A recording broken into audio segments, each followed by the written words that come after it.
धरती के नजदीक हमारे सौर मंडल में इस ग्रह पर मिले जीवन के संकेत। धरती के नजदीक और अपने सौर मंडल में एक ऐसा ग्रह भी है जहां पर जीवन के आसार दिखाई दिए हैं, वह भी उस ग्रह के बादलों में। हैरानी वाली बात यह है कि इस ग्रह को आप अपनी खुली आंखों से रात में देख सकते हैं। इतना ही नहीं, इस ग्रह पर 37 सक्रिय ज्वालामुखी भी हैं जो दिन रात फट रहे हैं। ऐसे में उस ग्रह के बादलों में जीवन के अंश खोजना एक बड़ी उपलब्धि मानी जा रही है। इस ग्रह का नाम है शुक्रवार वीनस। इस ग्रह के घने बादलों में वैज्ञानिकों को जीवन के अंश दिखाई दिए हैं। वैज्ञानिकों ने इन बादलों में एक ऐसे गैस की खोज की है जो धरती पर जीवन की उत्पत्ति से संबंधित है। इस गैस का नाम है फॉस्फीन। हालांकि शुक्रवार ग्रह के वातावरण में किसी जीवन का होना लगभग असंभव है। ऐसे में फॉस्फीन गैस का मिलना अपने आप में एक चौंकाने वाली घटना है। Massachusetts institute of technology MIT की एस्ट्रोबायोलॉजिस्ट यानी अंतरिक्ष जीव विज्ञानी सारा सीगर ने बताया कि हमारे इस खोज की रिपोर्ट नेचर एस्ट्रोनॉमी में प्रकाशित हुई है।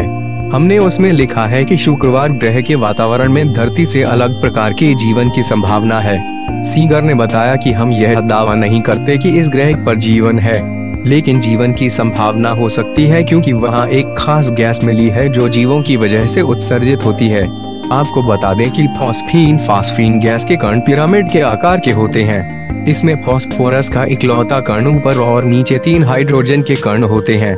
लेकिन हैरानी की बात यह है कि इस पथरीले ग्रह पर इस गैस का निर्माण कैसे हुआ, क्योंकि फास्फोरस और हाइड्रोजन के कणों को जुड़ने के लिए काफी ज्यादा मात्रा में दबाव और तापमान चाहिए।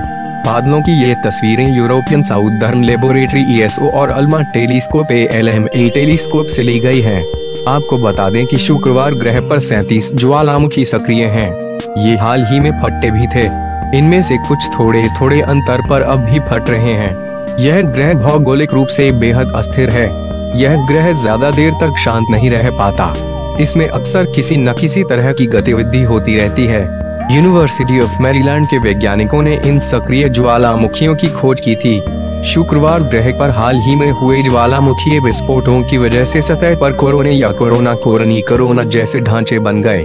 कोरोना जैसे ढांचों का मतलब होता है कि गोल घेरे जो बेहद गहरे और बड़े हैं।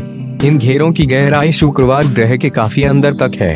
हाल ही में इन घेरों से ही ज्वालामुखीय लावा बहकर ऊपर आया था। अभी इनसे गर्म गैस निकल रही है।